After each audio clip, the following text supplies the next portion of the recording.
책과 씨름을 하다가 정원으로 나온 영호는 스테이크에게 연결된 호스를 집어들었다. 수도꼭지를 틀어 정원사 화초에 물을 주기 시작했다. 단층형 읍지 정원 한쪽 빨래 건조대에서는 영경이가 세탁물을 널고 있었다. 영경은 영호가 어머니와 함께 세대로 살고 있는 이 집의 지인 여자이다. 영호는 호스꽃을 붙들고 물을 뿜어내다가 영경의 모습을 물끄러미 바라봤다. 그는 한창 여자에 대한 호기심이 많아질 나이였다. 영경이 움직일 때마다 나풀거리는 성숙한 여인의 모습에 영호는 넋을 잃고 바라봤다. 나이 30이 가까워지는 그녀는 아이가 없어서인지 아직도 처녀같이 나긋한 몸매를 지니고 있어 매력이 넘쳤다. 빨래를 넣으라고 팔을 올릴 때마다 짧은 티셔츠가 올라가고 영경의 잘록하게 드러난 허리가 선정적으로 나타났다. 호스를 들고 서 있는 영호는 자신도 모르게 마른 침을 꿀꺽 삼켰다. 그때 누군가의 침이 들렸다. 아, 차가워. 정신없이 영경의 모습을 바라보던 영호가 소리나는 방향을 돌아보고 겁이 덜컥 났다. 대문으로 들어서던 영경의 남편이자 지인 아저씨 민철에게 호스 끝을 겨냥하고 있었던 것이다. 물벼락을 맞은 민철이 후다닥 영호에게다가 철썩 소리가 나도록 나귀를 올려붙였다. 이 자식이 어디다 모를. 모르고 그랬어요. 눈에 불똥이 튀도록 얼얼하게 뺨을 얻어맞은 영호는 화가 치밀었다. 일부러 그런 것이 아니었다. 하지만 얻어맞은 뺨을 문지르며 변명을 할 수밖에 없었다. 눈이 뿌였어? 민철이 다시 영호의 머리를 지먹으로 내지르고 현관문을 열고 집 안으로 들어갔다. 세탁물을 열던 영경이 그 모습을 바라보고 있다가 영호에게 다가왔다. 괜찮니? 아저씨가 신경이 날카로워서 그래. 괜찮아요? 영호는 가까이서 그녀를 느끼며 침이 누나를 사귀었다. 오히려 침이 누나보다 영호의 머릿속에는 영경을 상상을 하였다. 영경은 영호의 어깨를 토닥거리면서 집 안으로 사라지는 남편의 뒷모습을 바라본다. 그리고 씁쓸함해졌다. 결혼생활 5년째이지만 즐거움이 없었다. 그녀는 젊은 나이에 사법고시 합격하여 고위 공무원이었고 재력이 있는 민철과 중매결혼을 하였다. 그런데 결혼한 후 그가 기능장애가 있다는 것을 알았다. 결혼처를 제외하곤 원만한 부부생활도 이룰 수 없었기에 아이도 없는 생활은 무료하기만 하였다. 점차 가정생활에 흥미를 잃어가는 남편은 우울증으로 시달렸다. 기능장애인 민철은 부전이었다. 부부생활을 할 수 없으면서 영경을 학대하는 경우가 늘어갔다. 그런 시간이 늘어갈수록 영경에게 휴식을 취해야 할 밤은 괴로움이었다. 침울한 표정을 지은 영경이 남편의 뒤를 따라 현관문을 열고 사라졌다. 현관문 안으로 들어서는 영경의 뒷모습을 바라보고 있던 영호는 수도꼭지를 잠그고 호스를 둘둘 말아접었다. 영호는 그때서야 얻어맞은 뺨과 가슴이 얼얼한 것을 느끼고 분통이 터졌다. 아무리 새들어 살고 있지만 번번이 당할 때마다 화가 치밀었다. 민철에게 핀잔을 받고 얻어맞은 것은 이번뿐만 아니었다. 언젠가는 민철에게 구둣발에 채인 적도 있었다. 그날은 영경을 돕고 싶어서 정원을 빗자루로 쓸고 있었는데 민철이 지나갔다. 영호는 무심코 민철의 구두 위로 쓰러지려 했다. 영호가 고의적으로 그런 것도 아니었는데 민철이 구둣발로 영호의 무릎을 걷어차고 욕설을 퍼붓었다. 영호가 화를 참고 있는 것은 어쩌면 민철이 안에 영경에 대한 호감 때문이었다. 영호는 매력의 음식 풍겨나는 영경의 몸매를 슬금슬금 훔쳐보곤 했다. 요즘 영호의 관심은 영경에게 쏠려 있었다. 공부를 하다가도 영경의 모습을 보고 싶어 정원으로 뛰어나오기를 반복한다. 그런데 남편 민철의 구박을 받은 영호를 감싸주던 영경의 모습이 보이지 않았다. 의아심을 느낀 영호는 열려있는 주인집 거실 창문으로 다가갔다. 창문 안을 들여다보았으나 거실 안에는 인기척이 없었다. 머뭇거리다가 열려진 주인집 현관문 안으로 들어섰다. 거실 안은 치직은 듯 고요했다. 거실로 들어가 보니 방문들도 모두 열려 있었다. 영호는 열려있는 침실 안에 기웃거리다가 눈을 휘둥그렇게 떴다. 영경이 누워서 잠들어 있었다. 영호의 심장이 고장난 모터처럼 덜컹거렸다. 거실을 나오려는 마음과는 다르게 영호의 발걸음은 자신도 모르게 안을 향해 들어서고 있었다. 영호는 한동안 옆에 서서 영경을 내려다보았다. 그 순간 영경이 꿈틀거렸다. 영호는 흠칫하였다. 그녀가 깨어난 것을 알고 멈췄다. 여보, 그러지 마. 그녀가 잠에서 깨어난 것이 아니라 잠꼬대를 한 것이다. 그녀는 꿈을 꾸고 있었다. 평소에 그녀의 남편은 그녀에게 변태적인 행동을 했다. 그것은 그녀를 괴롭히는 고문과도 같은 것이었다. 그녀는 남편에게 괴롭힘을 당하는 꿈을 꾸고 있었던 것이다. 어젯밤에도 남편에게 시달림만을 받았던 그녀는 피곤해서 잠들어 있었다. 잠꼬대를 한 그녀는 다시 활개를 펴고 고개를 떨어뜨렸다. 영호는 그녀가 깨어난 것이 아니라 꿈을 꾸고 있었다는 것을 알았다. 하지마, 여보. 그녀가 다시 잠꼬대를 하며 뒤척거렸다. 호기심으로 돌아왔던 영호가 의외의 사태를 맞이한 것이다. 영호는 그녀가 깨어나지 않는 것이 다행이라고 생각하며 용기를 얻었다. 영호는 이제 두려움을 생각할 여유가 없었다. 영호는 만족스러웠다. 비록 잠 속에 빠졌지만 영경의 표정이 아름다웠다. 영경은 꿈을 꾸고 있다고 생각했다. 그런데 이상하다고 느꼈다. 잘 되지 않는 남편이 이렇다는 것은 말도 안 되는 일이었다. 눈에 번쩍 뜬 그녀는 경악을 금치 못했다.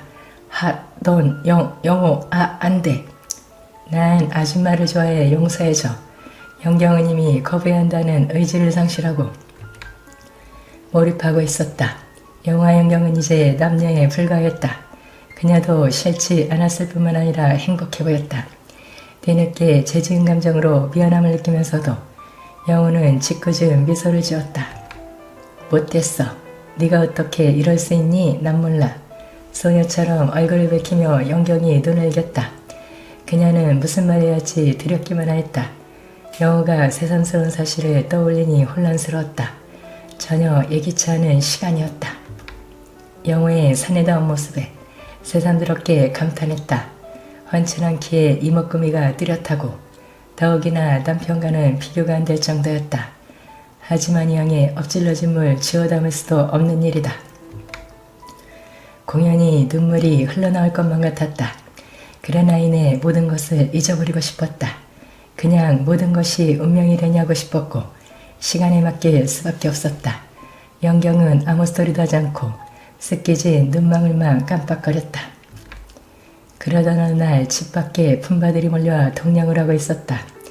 이날따라 집안엔 양식이 충나 있었고 거린들에게 적선할 돈마저 없었던 아내는 그들을 빈손으로 돌려보낼 수밖에 없었다. 화가 난 거린들은 집 앞에서 난리를 피우다가 기어코 담벼락에 소변을 두고 가는 것이었다. 아내는 거린들의 행패에 화가 나 빗자루와 물을 들고 그들을 쫓아내기 이르렀다. 헌데 이를 보는 그들이 남편과 비교할 수 없을 만큼 우람한 것이 아닌가. 안녕하세요. 저는 40대 중반의 여자입니다. 어릴 때 저는 집에서 늘 찬밥 신세였습니다. 집에서 식당을 했는데 늘 저만 식당 일을 도왔어요. 초등학생 때 한 번은 너무 억울해서 엄마에게 따져 물은 적도 있었습니다. 엄마, 왜 맨날 나만 식당 일을 해야 돼? 언니랑 오빠는 하라면 할 것이지 뭔 말이 많아. 언니랑 오빠가 너랑 같아? 뭐가 다른데? 엄마는 저에게 행주를 집어던지며 말했습니다. 가서 상이나 닦아. 축축한 행주가 제 얼굴을 강타한 뒤 떨어졌어요. 그날은 식당에 단체 손님이 있다며 엄마가 저에게 학교에 가지 말라고 한 날이었습니다. 그런 날이 하루 이틀이 아니었어요. 선생님이 엄마에게 연락도 했던 것 같은데 엄마는 집안일이 바쁘면 돕는 것도 인생 공부라면서 선생님의 말을 귓등으로도 듣지 않았죠. 그러던 어느 밤이었습니다. 자다가 화장실에 가고 싶어서 일어났는데 거실에서 엄마랑 아빠가 맥주를 마시고 있더라고요. 화장실에 간다고 나갔다가 괜히 한 소리를 들을까봐 망설이고 있었어요. 어릴 때 전 뭐만 해도 늘 타박을 받았었거든요. 문틈으로 엄마랑 아빠가 언제 들어가나 훔쳐보고 있는데 얘기가 들렸습니다. 쟤를 언제까지 데리고 있을 거야? 곧 중학교 가잖아. 그럼 이제 와서 도로 갖다 버려? 하여튼 맘만 약해가지고 이러니 어느 세월에 돈을 벌겠어? 그놈의 돈. 처음엔 당신도 좋다고 했잖아. 일 시킬 애 하나 생겼다고. 생각보다 돈이 많이 드니까 그렇지. 돈이 그렇게 중요하면 잘 생각을 해야지. 걔 내보내고 일순 부족하면 돈 다달이 월급 주고 사람 써야 하는데 그렇게 할 거야? 그 순간 저는 너무 놀라서 방문을 쾅 닫아버리고 말았습니다. 문을 닫고는 서둘러 이불 속으로 들어갔어요. 머리 끝까지 이불을 쓴 채 자는 척을 하는데 방문이 열리더라고요. 문이 열려 있었나?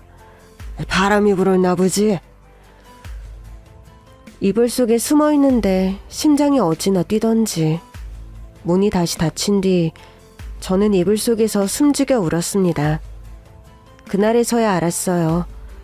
왜 언니 오빠는 안 해도 되는 식당 일을 저만 해야 하는지를. 중학생이 되던 해 저는 도망쳤습니다. 언제고 버려질 수 있는 처지라는 사실이 저를 절박하게 만들었어요. 고속버스를 타고 계모와 계부가 사는 동네에서 멀리 떨어진 시골 동네로 가서는 기억을 잃은 척 했더니 시설로 보내주더라고요. 그곳에서 전 새 이름을 받아서 20살이 되기 전까지 살았습니다. 처음엔 집으로 돌아가고 싶은 마음도 있었지만 보육원에서의 생활이 차라리 마음이 편했어요. 그곳에선 일하지 않아도 공부할 수 있었고 적어도 저를 속이는 사람은 없었으니까요. 20살이 되어 시설을 나온 뒤 저는 뒤늦게 기억을 되찾은 척 경찰서로 갔습니다. 자립할 나이가 되고 보니 계모와 계부에게 감사하다는 인사는 하고 싶었어요. 그 집으로 돌아갈 생각은 없었지만 생사를 알리는 게 도리라고 생각했습니다. 그런데 이게 웬일인지 계부는 세상을 떠난 뒤였고 계모 역시 생사가 위독한 상태라고 했습니다. 운영하던 식당에 불이 나는 바람에 그렇게 됐다고 하더라고요. 병원으로 가보니 계모가 전신에 화상을 입은 채 알아볼 수도 없는 상태로 겨우 숨만 쉬고 있더라고요. 그러나 환자 이름은 계모가 맞았고 저는 화상으로 인해 눈도 못 뜨는 계모에게 조심스럽게 다가갔습니다. 엄마.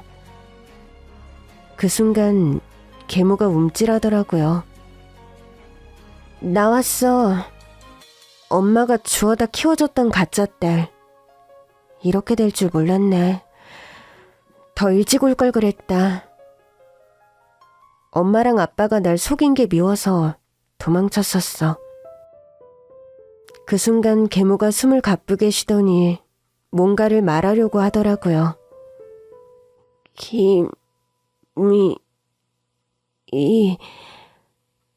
계모는 사람의 이름을 말하는 것 같았는데 그건 계모의 이름도 의붓 언니의 이름도 아니었어요. 그게 누군데? 네 생모. 저는 너무 놀라서 다시 물었습니다. 다시 말해봐. 날 낳아준 엄마 이름이 뭐라고? 김미희. 김미희? 어디 사는데? 혹시 연락처 알아? 그러나 제 질문이 끝나기도 전에 계모는 숨을 거두고 말았습니다. 계모를 찾아갈 때만 해도 결국 벌을 받았다고 생각했어요. 그 어린애를 교육도 제대로 받게 하지 않고 일만 시켰으니 큰 잘못을 한 거잖아요. 그런데 저에게 생모의 이름을 가르쳐주고 숨을 거둔 계모를 보고 나니 마음이 좀 이상하더라고요. 그날 이후 저는 김미희라는 사람을 찾기 위해 애썼어요. 나이도 사는 것도 알 수 없었지만 그래도 이름은 알았으니까 언젠가는 찾을 수 있지 않을까 생각했습니다. 그러나 이름 석자로 제 생모를 찾는 일은 절대 쉽지 않았습니다. 도저히 못 찾겠기에 용기를 내 의붓언니 오빠를 찾아간 적도 있었어요. 의붓언니 오빠는 잘 사는 친척집에서 살고 있더라고요. 언니 오빠, 혹시 나 낳아준 엄마에 대해 들은 거 있어? 야, 넌 엄마 아빠 잃은 우리한테 네 생모 얘기를 해달라는 거야? 아예 진짜 어이가 없네. 내 말이 그렇게 집 나가더니 이제는 네 진짜 부모 찾아서 팔자라도 고쳐보게? 그런데 어쩌니? 네 생모 이미 죽었어. 뭐? 엄마가 네 생모한테 보상금 받고 너 넘기려고 연락했었는데 네가 사라져서 못했던 거 모르지? 엄마가 거짓말로라도 보상금 받으려고 네 생모한테 다시 연락했었는데 이미 세상 떴다더라. 기운이 쭉 빠지더라고요. 그렇게 열심히 찾아다녔는데 이미 돌아가셨다니. 제가 그러거나 말거나 의붓언니 오빠는 저에게 돈을 요구하더라고요. 아무튼 너 잘 왔다. 우리 엄마 아빠가 먹여준 값 좀 갚아. 큰아빠 집에 얹혀 살면서 용돈 더 달라고 하기 너무 눈치 보이던 참이었는데. 그래, 네가 우리 생활비 좀 보태라. 그래도 수년 만에 보는 거니까 좀 애틋한 줄 알았거든요. 그런데 저더러 돈을 대라고 하더라고요. 제가 그만 가보겠다고 하니까 버릇이 없다는 둥, 은혜를 모른다는 둥, 타박까지 하는데 어릴 때의 악몽이 되살아나더라고요. 서둘러 나가려고 하는데 글쎄 의붓언니가 웬 똥물 같은 게 든 양동이를 들고 뛰어오는 겁니다. 야, 너 거기 안 서? 도망쳐서 겨우 대문은 나왔는데 골목을 돌아서다가 결국 넘어지고 말았어요. 무릎이 다 까진 채 일어나는데 구두 뒤축이 떨어졌더라고요. 떨어진 구두 뒤축을 뗀 뒤 터덜터덜 걸어가는데 제 신세가 너무 처량하더라고요. 그래도 오랜만에 언니 오빠를 보는 거니까 잘 사는 모습을 보여주고 싶었나 봐요. 그래서 아껴둔 옷과 평소엔 잘 신지도 않는 구두까지 신고 갔는데 싸구려 구두가 문제를 일으킨 거죠.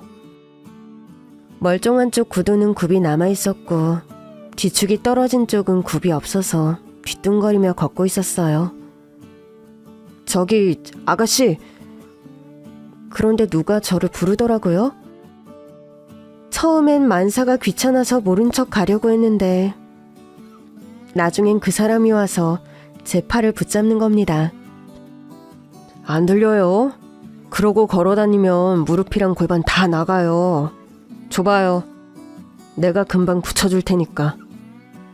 남자는 제 허락도 없이 고장난 구두를 들고 구두방으로 들어가더라고요. 그는 구두를 닦는 남자였는데 순식간에 제 구두에 뒤축을 튼튼하게 붙여주었습니다. 분명 고마웠는데 심란했던 탓인지 말이 예쁘게 나오지 않았어요. 얼마예요? 그냥 가세요. 네? 왜 그냥 가요? 저도 돈 있어요. 이거 별것도 아닌데 뭘 돈을 받아요. 그냥 접착제로 딱 붙여주기만 한 건데. 그냥 가세요. 아, 됐다고요. 저 돈 있다고요. 제가 이런 싸구려 구두나 신고 다니니까 구두 수선비도 없을까봐 이러는 거예요? 저는 서름에 복받쳐 소리쳤고 구두 닦기 남자는 어리둥절한 얼굴로 저를 보며 중얼거렸습니다. 아니죠. 그 정도는 서비스로 해줄 수 있는데 대신 다음에 구두 닦을 일 있으면 가지고 오면 되죠. 나도 영업하는 거예요. 손님 확보하려고. 저는 결국 구두 닦기 남자 앞에 10,000원짜리 한 장을 내려놓은 뒤 구두방을 나왔습니다. 자존심에 10,000원짜리를 덥석 주고 나왔는데 솔직히 좀 아깝더라고요. 그때 제가 산 구두값이 10,000원이었거든요. 차라리 새 구두를 샀으면 그만인데 굳이 고쳐져서 사람을 피곤하게 만든다 싶었죠. 그런데 며칠 뒤 퇴근하고 오는데 그 구두방이 보이더라고요. 모른 척 지나치려고 하는데 그 구두 닦기 남자가 또 어떻게 알았는지 저를 따라오는 겁니다. 손님! 저는 이번에도 모른 척 더 빠르게 걸었습니다. 그러나 구두 닦기 남자는 숨까지 헐떡거리며 달려와서는 제 손에 잔돈을 쥐어주었습니다. 그때 수선비를 너무 많이 주셔서 돌려드리려고요. 그는 저를 보며 해맑게 웃었고 그 순간 갑자기 미안한 마음이 들었습니다. 그냥 구두굽이 부러진 여자를 도와준 것뿐인데 타박이나 듣고 그래놓고 또 수선비를 많이 받은 게 마음에 걸려서 저를 기다렸던 거잖아요. 그럼 살펴가세요. 구두약이 묻은 구두 닦기 남자가 또다시 환하게 웃으며 말했고 저도 모르게 그 남자의 팔을 붙잡고 말았습니다. 저녁 먹었어요? 예? 저는 그 남자가 쥐어준 잔돈을 보여주며 말했습니다. 이걸로 저기 포장마차에서 우동이나 같이 먹든가요. 예? 구두 닦기 남자는 당황하면서도 잠깐 구두방문만 닫고 오겠다고 하더라고요. 그날 저는 구두 닦기 남자와 저녁을 먹으며 허심탄회한 이야기를 나눴어요. 미안해요. 그날 제가 안 좋은 일이 있어서. 그랬으니 그 꼴로 다녔겠죠. 귀축 떨어진 구두나 신고 다니고. 평소엔 구두 안 신어요. 그래서 그냥 버리려고 했죠. 고쳐 신으면 되는데 왜 버려요? 돈 아깝게. 그냥요. 그 구두가 내 처지 같아서. 그러니까 고쳐서 잘 닦아서 신어야죠. 세상에 내 발에 딱 맞게 길들인 구두만한 구두가 또 있는 줄 알아요? 비싼 구두보다 내 발에 맞는 구두가 최고로 좋아요. 남자는 제 또래 같았는데 말하는 게 참 어른스럽더라고요. 아무튼 제 태도 때문에 기분 나쁘셨다면 용서해 주세요. 그런 기분 저라고 왜 모르겠어요. 지금도 제가 구두방에서 구두 닦고 있으면 사람들이 그래요.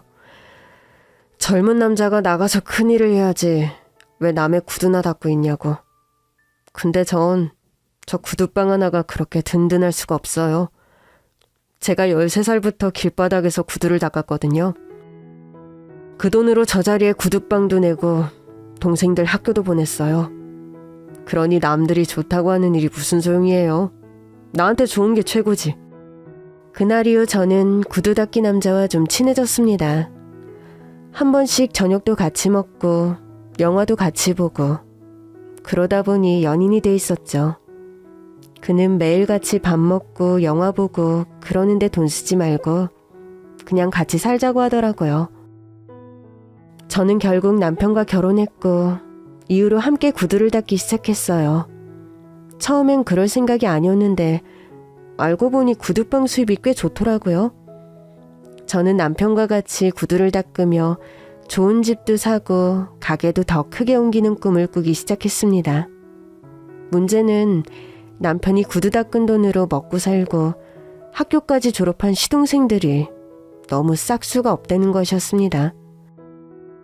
남편보다 먼저 결혼한 시동생들은 남편의 뒷바라지 덕에 번듯한 대학을 나와 번듯한 직장에 다니고 있었습니다. 동서들도 마찬가지였어요. 하나는 변호사, 하나는 약사. 다들 학벌 좋고 직업도 좋으니 어째 저희 부부 말은 잘 듣는 분위기가 아니었습니다. 결혼 전에 처음 보는 자리에서도 그랬어요. 형님은 무슨 일 하세요? 그냥 작은 회사 다니다가 이제부터는 남편이랑 같이 구두 닦으려고요. 제가 그랬더니 동서들 둘이 키득거리며 그러더라고요. 구두 닦기 부부네요? 24시간 내내 붙어있으니 좋으시겠다. 그러면서 비아냥거리는데 그때부터 느낌이 싸하더라고요. 명절에도 마찬가지였습니다. 명절인데도 일찍 오기는커녕 제가 음식을 다 장만하고 상까지 차려놓으니 겨우 어슬렁어슬렁 오더라고요. 밥을 먹으면서도 누구 하나 감사하다는 말도 없이 우중충한 얼굴이기에 물었습니다. 서방님, 뭐 안 좋은 일이라도 있으세요? 예? 아니요. 왜 그런 걸 물으세요? 아니, 서방님도 그렇고 다들 표정이 안 좋아서. 형님, 저희 다 피곤해서 그래요. 솔직히 시댁도 아닌데 명절마다 와서 같이 밥 먹는 거 너무 피곤해요. 아니, 동서, 그냥 가족끼리 다 같이 밥이나 먹자는 건데 그게 이렇게 힘든 일이야? 음식도 내가 다 하고 상도 내가 다 차렸잖아. 형님, 막말로 이거 먹고 나면 다 치워야 하고 명절에도 여기 오느라 여행도 못 가고 저희 입장도 좀 생각해 주세요. 그러자 남편도 더는 못 참겠는지 거칠게 숟가락을 내려놓더라고요. 당신 그만해. 애들 불편하게 왜 그래? 저는 당연히 남편이 동생 부부를 혼낼 줄 알았습니다. 그런데 남편의 화는 저를 향했어요. 뭐? 아니, 이깟 음식하는 게 뭐 그렇게 힘든 일이라고 피곤한 애들한테 잔소리를 해. 아니, 내가 무슨 잔소리를 했다고 그래. 윗사람이 됐으면 이런 건 당연히 해줄 수도 있는 거지. 당신 지금 공치 사는 거 아니야. 음식도 당신이 다 했으니까 웃으면서 먹으라고. 아니, 그게 아니라 나는 가족끼리 모였으니까 그간의 얘기도 좀 하고. 그만하래도! 남편은 결국 자리를 박차고 일어났습니다. 저는 황당해서 무슨 말을 못하고 있었는데 시동생이 저더러 그러는 겁니다. 형수, 형 말 신경 쓰지 말아요. 형이야말로 우리한테 공치사를 얼마나 하는데 키워주고 먹여줬다고. 자기가 무슨 부모인 줄 알아. 내 말이 이제 우리도 다 장가갔고 자기도 장가갔으면 각자 잘 살면 되는 거 아니야? 아, 진짜 지겹다.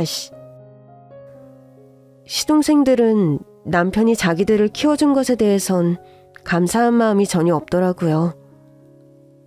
아니지, 서방님. 그래서 형님이 키워준 게 고맙지도 않아요? 막말로 엄마 아빠가 그렇게 되셨으니까 형이 할 일을 한 거잖아요. 우리도 형 밑에서 크느라 얼마나 힘들었는데요.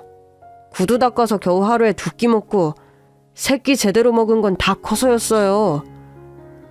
난 차라리 형이 우리 버렸으면 싶었다니까. 차라리 고아원에 가면 새끼는 다 먹여줄 텐데 싶어서. 저는 결국 시동생 부부에게 소리치고 말았습니다. 형이 니들을 버렸으면 니들이 지금처럼 이렇게 번듯하게 살 수 있었을 것 같아? 그럼 이제라도 그렇게 소원하던 고아원에 가서 살아.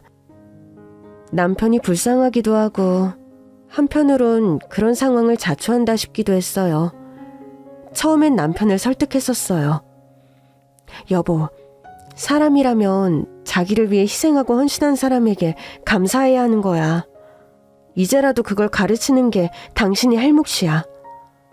당신이 왜 끼어드는 건데? 당신이 우리가 산 시간을 알아? 내 동생들한테 잔소리할 거면 당장 나가! 결혼 전엔 몰랐어요. 저렇게 자기 동생들에게만 수뇌부를 지키는 사람인 줄. 저는 남편에게 재차 물었습니다. 나냐 동생이냐. 남편은 끝내 동생들 편을 들더군요. 저는 결국 남편과 헤어졌고 그 집을 나왔습니다. 이혼 후에도 저는 구두 닦기를 계속했어요. 사실 제가 기술이 꽤 좋아져서 단골이 꽤 됐거든요. 대부분이 출장 손님이었습니다. 그러던 어느 날 대형 로펌에서 연락이 왔어요. 저한테 늘 구두를 닦던 분이었는데 동료 변호사들 구두까지 닦겠다며 연락을 주셨더라고요. 저는 기쁜 마음으로 달려갔죠. 그런데 그 로펌에 동서가 있는 겁니다. 동서는 저를 보자마자 쪽팔리다며 꺼지라고 했습니다. 그러나 저는 제 단골 손님과의 약속을 어길 수 없었어요. 그런데 제가 닦은 구두를 신은 로펌의 대표 변호사가 저를 뚫어지게 보더니 묻는 겁니다. 혹시 어머님 성함을 물어봐도 될까요? 저는 죽은 엄마의 이름을 알려주었는데 이름을 들은 변호사들이 일제히 울기 시작하는 겁니다. 저는 전화를 준 단골 손님의 사무실에서 구두를 닦은 뒤 대표 변호사라는 분의 방으로 갔어요. 나이가 지긋한 대표 변호사는 바쁘게 일을 처리하고 있었습니다. 선배님, 제가 아까 말씀드린 분이에요. 선배님 구두도 주시면 바로 닦아주실 거예요. 아, 그래요? 감사합니다. 그럼 잘 부탁드려요. 대표 변호사는 꽤 바빠 보였습니다. 제가 구두를 닦는 내내 전화를 받으며 서류를 확인하느라 정신이 없더라고요. 저는 제 일을 열심히 했고 반질반질하게 닦은 구두를 그분의 발 앞에 내려놨습니다. 저는 이만 가보겠습니다. 구두 닦은 값은 계좌로 받기로 했었거든요. 조용히 인사를 한 뒤 나가려고 하는데 그분이 저를 붙잡더라고요. 아주 죄송해요. 제가 일이 좀 많아서. 와, 아유 구두를 정말 잘 닦으시네요. 잠시만요. 제가 수고비 좀... 아닙니다. 돈은 제 손님이 계좌로 한 번에 보내주신다고 했어요. 그분한테 주시면 이건 별도로 드리려고요. 팁이라고 하면 기분이 나쁘실까요? 예? 괜찮은데. 저는 괜찮다고 했지만 대표 변호사라는 분은 계속 지갑을 찾더라고요. 여기 있네요. 기다리게 해서 죄송합니다. 그는 제가 닦아준 구두를 신은 채 지갑을 들고 저에게 왔어요. 그런데 가까이에서 제 얼굴을 보던 그분이 고개를 갸웃거리는 겁니다. 왜 그러세요? 그는 아니라며 지갑에서 돈을 꺼내려다 말고 또 저를 보더라고요. 변호사님, 혹시 현금이 없으신 거면 제 단골 손님한테 계좌이체로... 그게 아니라 혹시 어머님 성함을 물어봐도 될까요? 저는 당황했습니다. 갑자기 제 엄마 성함을 물으니 좀 혼란스러웠어요. 저를 어릴 때 키워준 계모의 이름을 대야 할지 아니면 계모가 알려준 생모의 이름을 대야 할지 모르겠더라고요. 저는 고민 끝에 말했습니다. 김미희요. 대표 변호사는 잠시 생각하더니 다시 물었습니다. 혹시 김미희가 아니라 김인희 씨 아닌가요? 네? 그게 제가 어릴 때 엄마를 잃어버려서 이름만 겨우 알고 있어서요. 근데 그것도 정확히 들은 건 아니고요. 어릴 때 부모님을 잃어버렸어요? 갑자기 그 대표 변호사가 슬픈 얼굴로 묻는데 저도 모르게 고개를 끄덕였습니다. 네, 실은 키워주신 분들이 친부모님인 줄 알았는데 아니었더라고요. 그 순간 대표 변호사가 저를 와락 끌어안았습니다. 어머, 왜 이러세요? 어머니 이름은 김인자 희자야. 네? 확인해봐야 알겠지만 네가 맞을 것 같아. 나이도 딱 이 정도고. 대체 무슨 말씀을 하시는 건지. 내가 어린 딸을 잃어버렸었거든. 대표 변호사는 결국 눈물까지 흘렸고 저는 혼란스러웠습니다. 도대체 이 사람이 뭘 보고 저를 자기가 잃어버린 딸이라고 확신하는지 모르겠더라고요. 한참을 울던 대표 변호사가 말했어요. 미안해요. 내가 너무 흥분해서. 근데 맞을 거예요. 왜냐하면 엄마 젊을 때랑 너무 똑같이 생겼거든. 대표 변호사는 지갑에서 아내의 사진을 꺼내서 보여주었어요. 사진을 본 저도 깜짝 놀라고 말았습니다. 정말 이분이 아내분이세요? 네. 사진 속 여자는 정말 저를 빼닮았더라고요. 아니, 제가 사진 속의 여자를 빼닮은 거겠죠. 대표 변호사는 바로 친자 확인을 해보자고 했고 저도 동의했습니다. 제가 아는 곳에 의뢰하면 몇 시간 내로 답이 올 거예요. 기다리는 동안 같이 식사나 할까요? 그러나 전 한편으론 부담스러웠어요. 아직 그러다 제가 아니면 어쩌시려고요. 너무 실망하실 것 같은데. 계속 같이 있다가 친자 확인 결과가 아닌 거로 나오면 너무 불편할 것 같더라고요. 그러나 대표 변호사는 제 손까지 꼭 잡으며 말하더라고요. 아니어도 괜찮아요. 지금 기분이 마치 젊을 때 아내를 다시 만난 것 같거든요. 불쌍한 아저씨랑 밥 한 끼 먹어준다고 생각하면 어때요?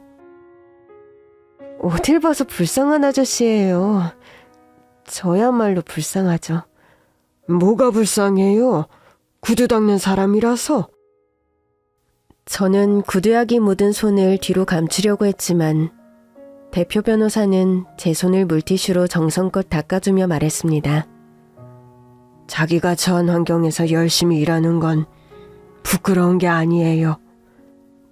네. 저는 결국 대표 변호사를 따라 나갔고 그 모습을 멀리서 본 동서가 황당하다는 표정을 짓더라고요. 저는 일단 모른 척 그분을 따라갔습니다. 대표 변호사님은 저를 고급 레스토랑으로 데리고 갔어요. 처음엔 너무 부담스러웠는데 조용한 곳에서 식사하니 마음이 좀 편해지긴 하더라고요.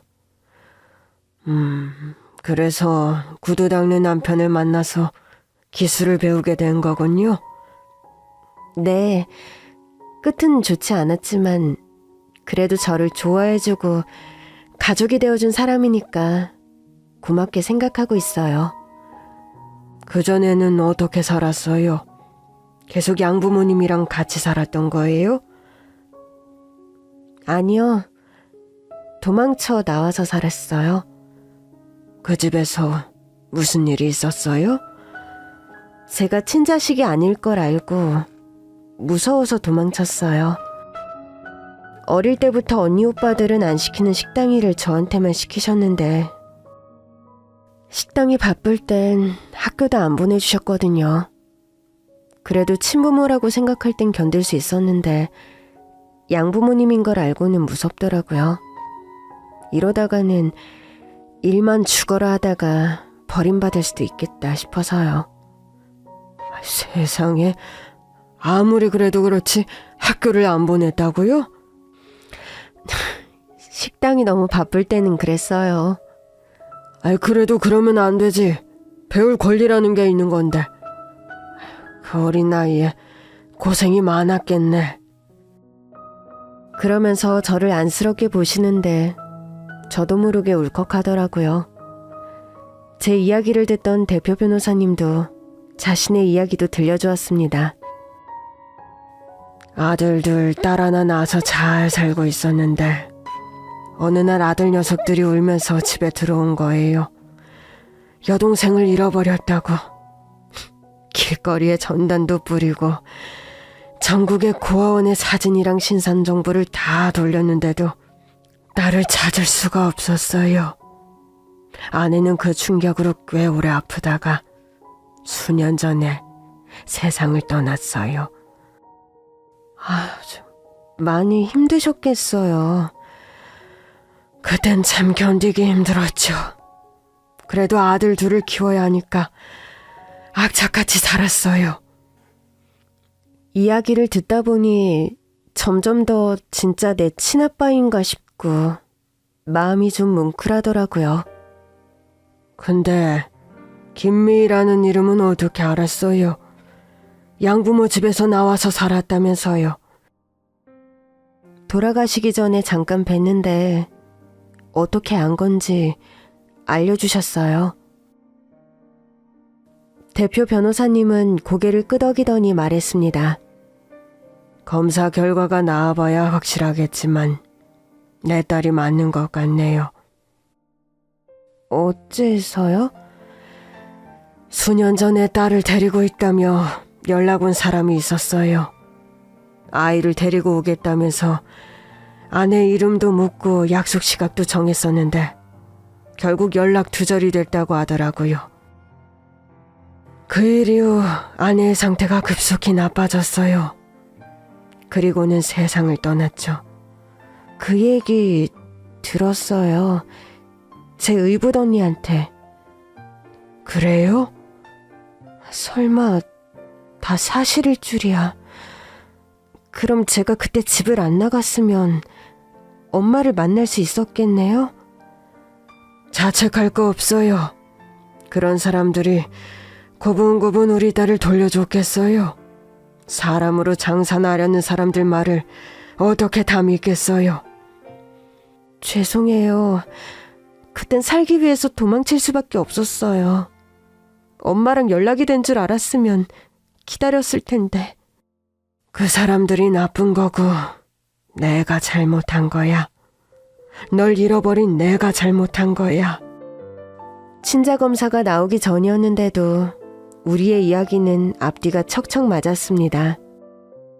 그리고 식사를 마칠 즈음 대표 변호사님이 전화를 받았어요.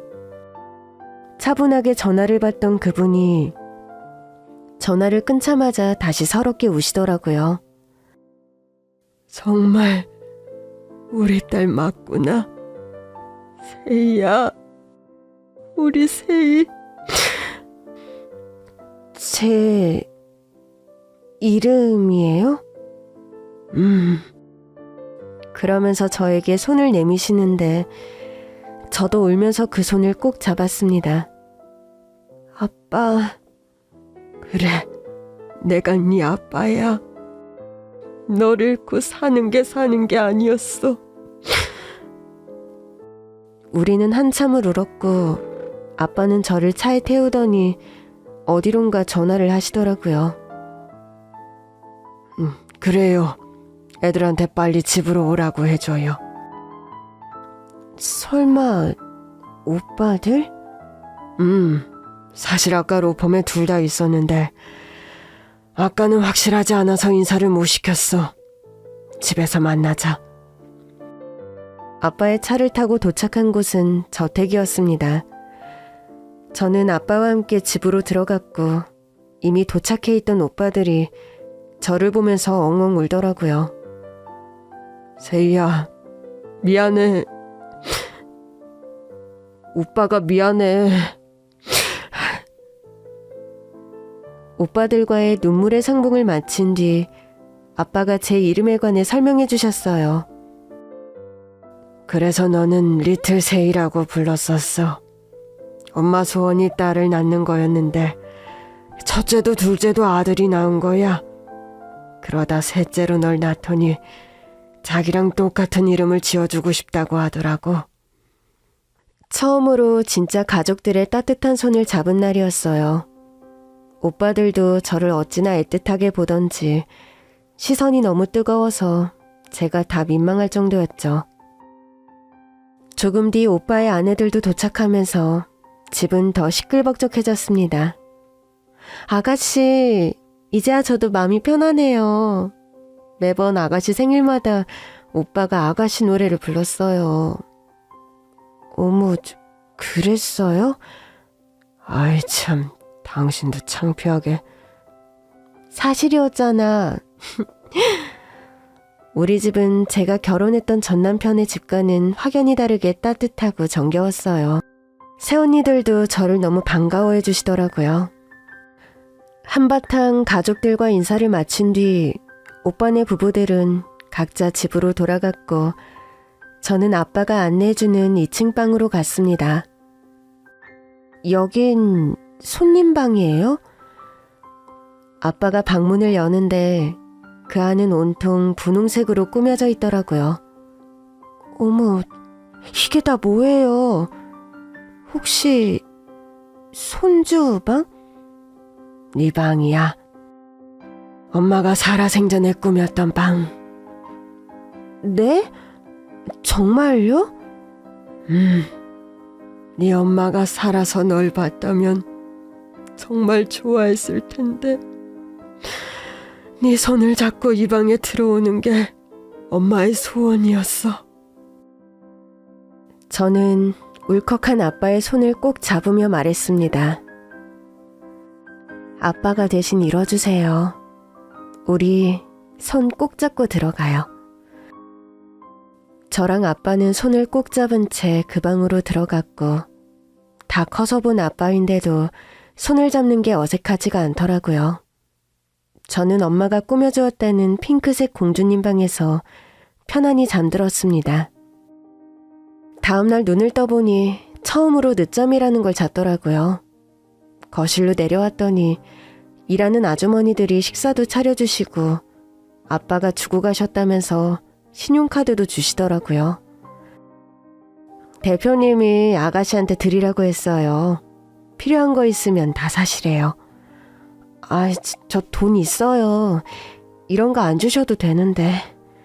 지금껏 못 해주신 것만 생각하고 계시니까 대표님 섭섭하지 않게 얼른 받으세요. 일단 받긴 했는데 그 카드로 어떻게 쓰겠어요.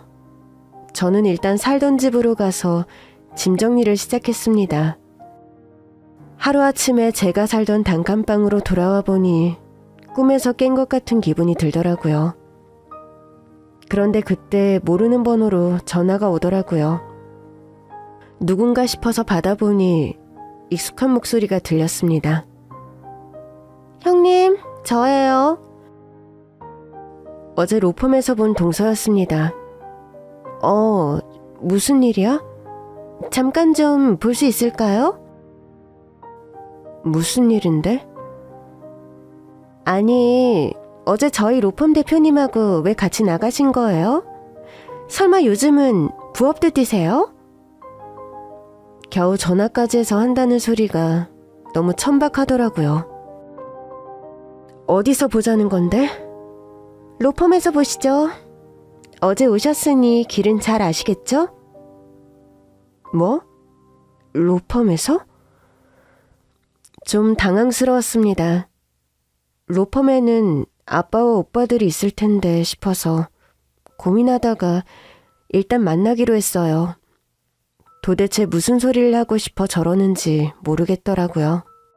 로펌으로 갔더니 저를 회의실로 데리고 가더라고요. 왜 여기로 부른 거야? 솔직하게 말씀하세요. 저희 로펌 대표님이랑 어제 어디 갔어요? 밥 먹으러 갔어.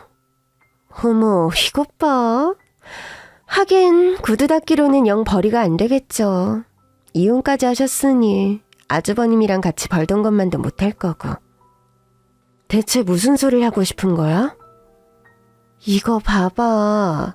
오늘따라 웬 블라우스? 형님이 블라우스도 입고 다녀요? 내가 뭘 입든 동서랑 무슨 상관인데? 형님, 이러고 다니는 거 보니까 내가 마음이 안 좋아서 그래요. 그러지 말고 아주버님이랑 다시 합치시는 건 어때요? 동서는 갑자기 황당한 소리를 했습니다. 이 일은 제가 비밀로 해드릴게요. 뭘 비밀로 하겠다는 거야? 우리 로펌 대표님이랑 그렇고 그런 사이인 거? 동서, 뭔가 단단히 착각하고 있는 것 같은데. 안 그러면 이 영상 로펌 안에도 퍼뜨리고 아주버님한테도 보여드릴 거예요. 그러더니 회의실 화면에 어제 제가 아빠와 다정하게 로펌을 나가는 모습이 찍힌 동영상을 트는 겁니다. 변호사니까 알 텐데 이거 불법인 거? 그러니까 제가 퍼뜨리겠다는 소리가 아니잖아요. 아주버님이랑 재결합만 하세요. 그럼 다 없던 일로 할 테니까. 갑자기 연락해서는 왜 그런 소리를 하는 건데? 솔직히 형님이랑 아주버님 이혼한다고 해서 엄청 좋아했는데 이혼하고 나니 아주버님이 밥도 안 드시고 수척해졌다고 남편이 자꾸 반찬을 해다 주라고 하잖아요. 참 별일이다 싶었죠. 제가 있을 때만 해도 형한테 감사한 줄 모르고 버릇없이 굴더니 형이 기진맥진하니 또 신경을 쓰는 모양이었습니다. 해다 주면 되겠네. 동서도 나한테 반찬 많이 얻어먹었잖아. 그거 그 사람한테 해줘. 형님이야말로 뭔가 착각하는 것 같은데요. 내가 무슨 착각을 하는데? 우리 대표님이 아무리 나이가 많아도 형님 같은 사람을 제치자리에 앉힐 것 같으세요? 뭐야? 우리 대표님 아들 둘 다 변호사예요. 집안이 대대로 잘 먹고 잘 살았다고요. 그런데 형님 같은 고아에 구두 닦기나 하던 여자를 진심으로 대할 것 같아요? 동서, 여기 동서 직장 아니야? 말은 좀 가려서 하지 그래? 그러니까 이혼 좀 취소하고 아주버님 좀 데리고 살아요.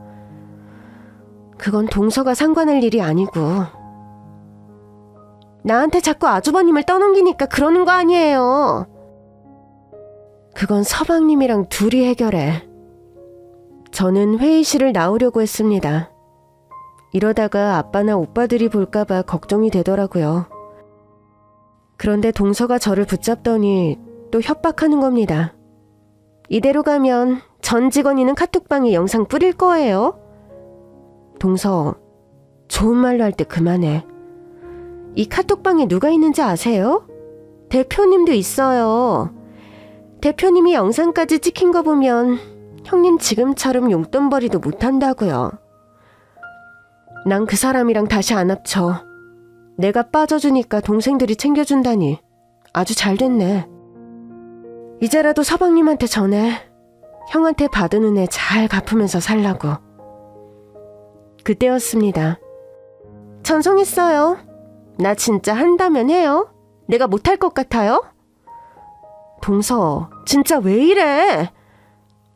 동서는 제 옷소매를 붙들고 늘어졌고 저는 그런 동서를 떼어내기 위해 팔을 연신 흔들었습니다. 가긴 어딜 가! 망신 한번 제대로 당해봐라! 이거 놔! 그 순간 제 어깨 부분의 봉제가 우두둑 벌어지더니 옷소매가 떨어져 나갔습니다. 동서는 제 옷소매와 함께 바닥으로 나뒹굴었죠. 그런데 동서는 자기가 넘어진 것보다 제 옷소매가 뜯어진 게 더 재밌었나 보더라고요. 이것 봐. 맨날 싸구려만 입으니까 이렇게 쉽게 뜯어지지. 그래서 우리 로펌 대표님 꼬셔서 팔자라도 고쳐보려고 했나 봐요? 저는 어이가 없어서 동서에게 말했습니다. 이 블라우스 500만 원짜리야. 헐, 말도 안 돼. 형님이 무슨 돈으로... 설마 우리 대표님이 사준 거예요? 그래, 이 로펌 대표님이 사주셨다. 됐니? 어머, 이것 봐. 이럴 줄 알았어. 이래놓고도 우리 대표님 만나서 팔자 고치려고 한 게 아니라고요? 그래, 나 이 로펌 대표님 덕에 팔자 고칠 것 같아. 이제 속이 좀 시원해? 뭐라고요? 이 형님이 아직도 정신을 못 차리셨네. 제가 아까도 말했죠. 대표님이 밥 한 번 먹여줬다고. 형님이 대표님한테 뭐가 되는 게 아니라니까요. 난 이미 대표님한테 대단한 사람인데? 기가 차서 진짜. 이제 아주 막 나가겠다 이거죠? 형님이 대표님한테 뭐 얼마나 대단한 사람인데요? 그때였습니다. 회의실 문이 열리더니 아빠가 들어오셨어요. 어머, 대표님. 단톡방에 영상 보낸 게 김변이에요? 예, 대표님. 솔직히 전 이건 아니라고 봅니다. 어제 구두 닦으러 온 사람하고 저녁 식사까지 하시고 로펌의 대표로서 모범을 보이셔야죠. 아빠는 소매가 뜯어져 훤히 드러난 제 팔 위로 재킷을 벗어덮어 주셨어요. 괜찮아? 그런 아빠를 보던 동서가 더 발악하더라고요. 대표님, 정말 이러실 거예요? 대체 저딴 여자가 뭐라고 명예를 깎아먹으시는 건데요? 내가 왜 명예를 깎아먹습니까? 저 여자가 그랬어요. 자기는 대표님한테 이미 대단한 존재라고. 아니죠? 아니면 아니라고 저 여자 보는 앞에서 까놓고 말씀해주세요. 그럼 제가 그 영상 찍어서 다시 단톡방에 올릴게요. 아빠는 제 어깨를 감싸 안으며 말했어요. 맞는 말 했는데 정정할 게 뭐가 있지? 그때 두 오빠도 회의실에 도착했습니다. 아니, 이게 무슨 일이야?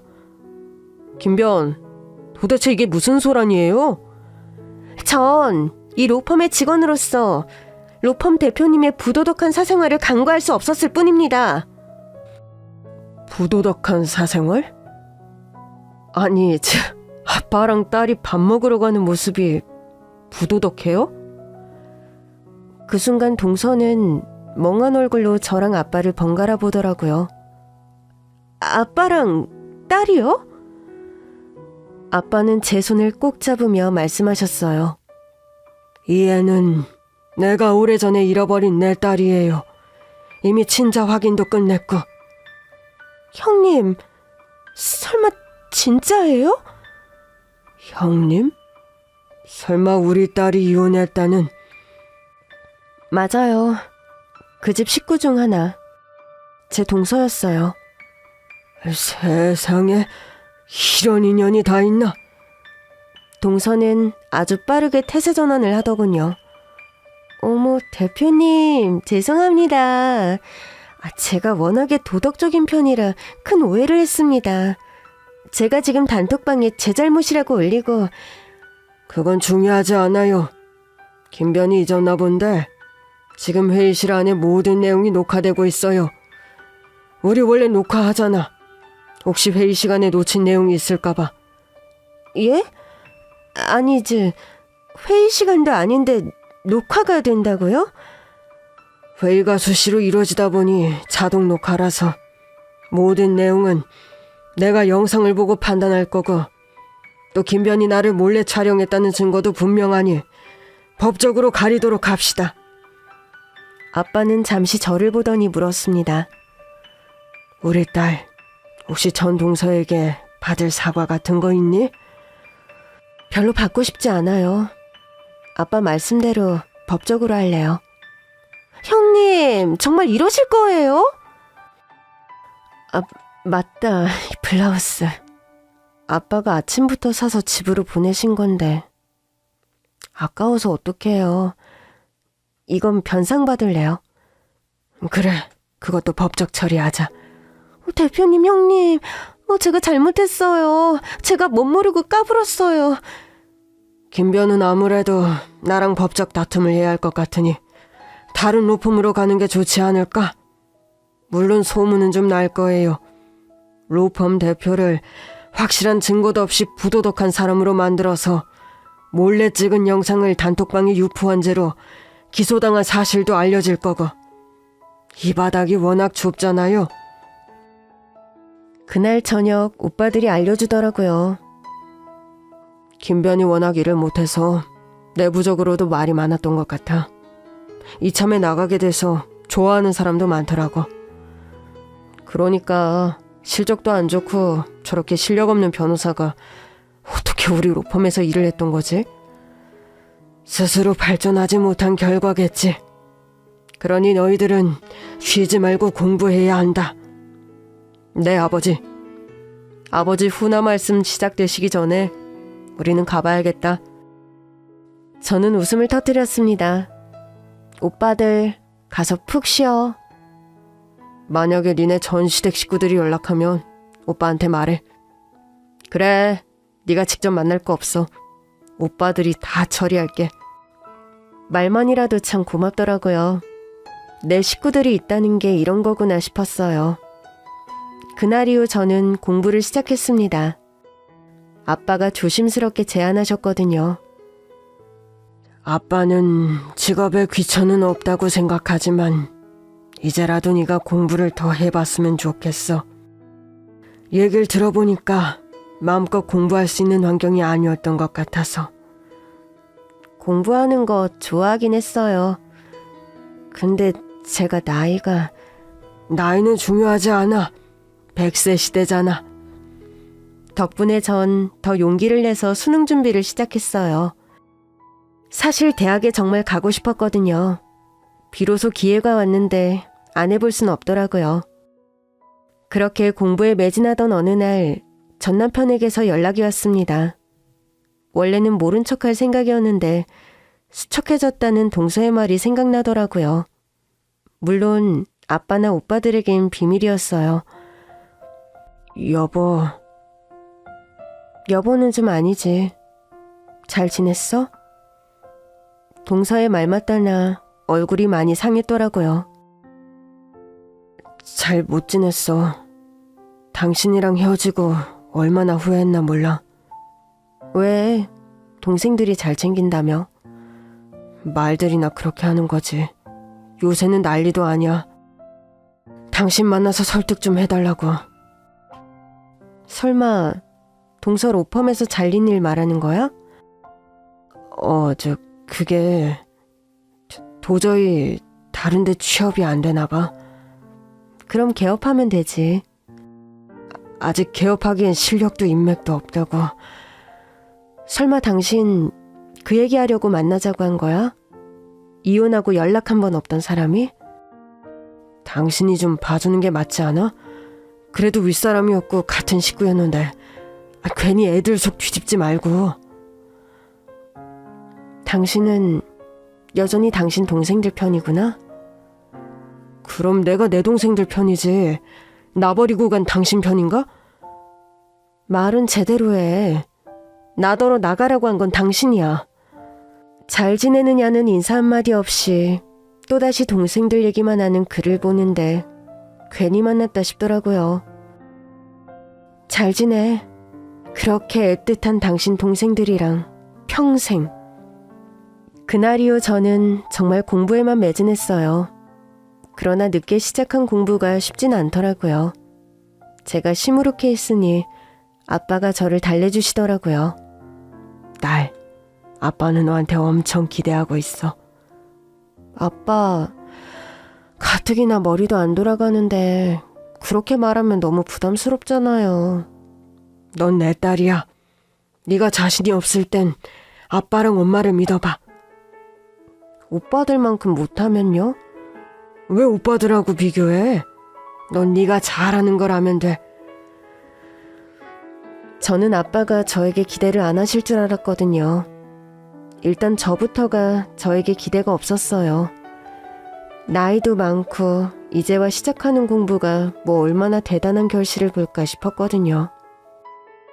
그런데 여전히 저에게 많은 기대를 하고 있다는 아빠의 말이 저를 자극했습니다. 믿어주는 사람이 있다는 게 이런 거구나 싶었어요. 그리고 10년이 지났어요. 지금 저는 아빠 로펌에서 변호사로 일하고 있습니다. 늦가기 주니어 변호사로서 동갑인 시니어 변호사님께 납작 엎드리는 자세로 열심히 배우는 중이죠. 고된 하루 일정이 끝나면 저는 저의 시니어 변호사와 함께 퇴근합니다. 같은 집으로요. 여보, 엘리베이터 탔으니까 이제부턴 부부 맞지? 아직 로펌 아닌데? 저는 온종일 남편인 시니어 변호사에게 혼나다가 집에 갈 즈음부터 서운함을 토로합니다. 남편은 매일 그 순간을 무서워하면서도 로펌 안에서는 저를 호되게 가르쳐요. 솔직히 섭섭하긴 한데 덕분에 실력이 팍팍 늘고 있는 건 사실이에요. 알았어. 오늘은 좋은 날이니까 로펌에서 있었던 일은 잊어주지. 근데 여보, 잊으면 안 되고 잘 습득해서 당신의 것으로 만들어야. 아, 진짜! 얼른 가자. 애들 기다리겠다. 오랜만에 칼퇴근을 하고 집에 갑니다. 저희 첫째 생일이거든요. 오늘 첫째 생일에는 아빠도 오빠네 부부도 모두 오기로 했어요. 다시 만난 지 10년이 지났지만 어제보다 오늘 더 친해지고 있습니다. 돌아보면 어느 순간도 헛되지 않았다는 생각이 들어요. 그때가 없었다면 이렇게 열심히 공부해서 변호사가 될 수 있었을까 싶거든요. 또 가족의 소중함도 누구보다 잘 알며 살아가는 것 같아요. 누군가는 가족을 당연한 존재로 생각하겠지만 저에게 가족은 기적입니다. 그래서 저의 꿈은 변호사로서의 성공이 아니라 내 가족과 행복한 나날을 꾸려가는 거예요. 오늘도 종일 혼만 난 늦가기 변호사지만 집에서는 가장 기쁘게 생일 축하 노래를 부르는 엄마가 될 예정입니다.